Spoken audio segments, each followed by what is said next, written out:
Famous atheists like Hitchens and Dawkins et al. Insist that they are simply motivated by a lack of faith and belief. Yet they constantly agitate. They're dependent on believers.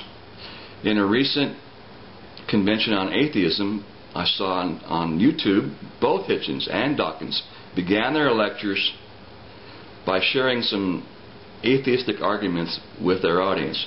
Hey, try this one on your Christian friends. That'll really mess them up.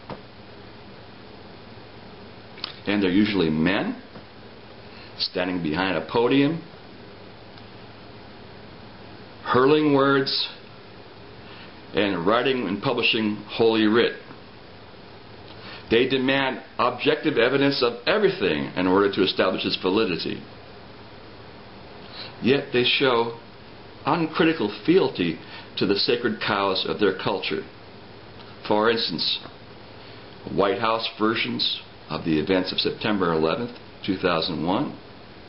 Just tonight on YouTube, I saw atheist Richard Dawkins.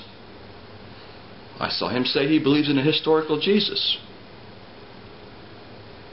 He says that Jesus was a great teacher, moralist of his time, and he was ahead of his time. Now, there's not a single shred of evidence anywhere for an historical Jesus, unless you believe like the Kashmiris do, that he's a member of the lost tribe of Israel and he's buried in Kashmir. There's actually 2 graves in Kashmir for Jesus and 2 for Moses. Dawkins also says that he believes that good and evil are intrinsic qualities. That's utter nonsense. Every man that's been called evil, I really doubt if most of them believe that they were evil. I think Hitler felt very justified. I think that Stalin felt vilified. I think that Nixon and Bush felt that they were justified. And Dawkins speaks of sexual desire as lust. This is a Darwinian scholar. He calls it lust. Isn't that in the pejorative? I like to refer to these people as Godless Abrahamists. If you demand sufficient evidence of everything, yet believe everything that the politicians tell you, you just might be a godless Abrahamist.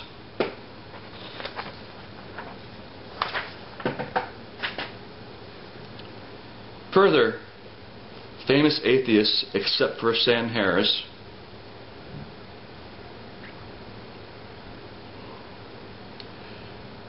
try to apply their same objections to the religions generated by Eastern worldview,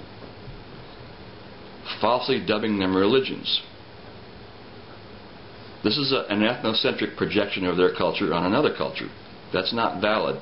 These people don't know anything about social science, obviously, and they seem to be unaware of the experiments of experimental psychology, brainwave research. They seem to be unwilling to admit that there's a waking state, a dream state, and a sleep state. In the East, they recognize a 4th state. If you believe or accept that there's a waking, dream, and deep sleep state, then you're already admitting the basis for a 4th state.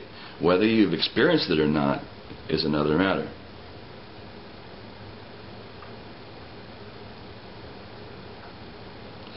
The Eastern worldview is the worldview that generates Hinduism, yoga, Buddhism, Jainism, and Taoism.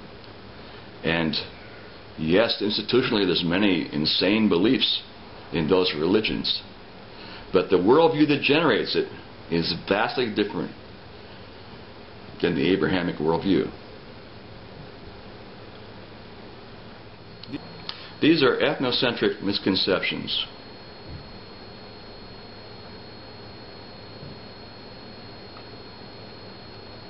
The Eastern worldview has a concept of natural law, gravity, like gravity or inertia. They're called various things such as Dharma, Tao,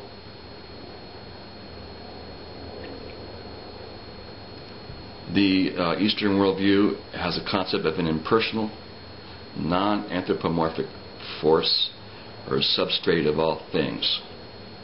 This is something difficult for monotheists to understand, usually.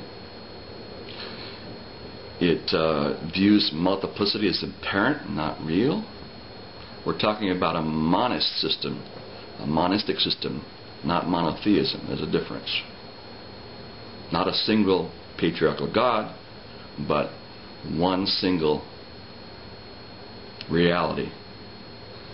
Manifold manifestations of that reality through refraction. The Eastern worldview is based on a reliable science of subjectivity, which is repeatable and observable. There are hundreds of techniques to try, nothing to believe.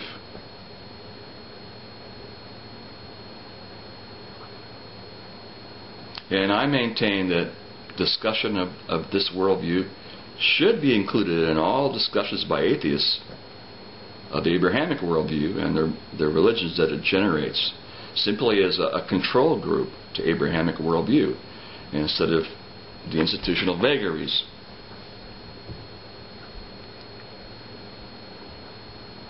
What would you say?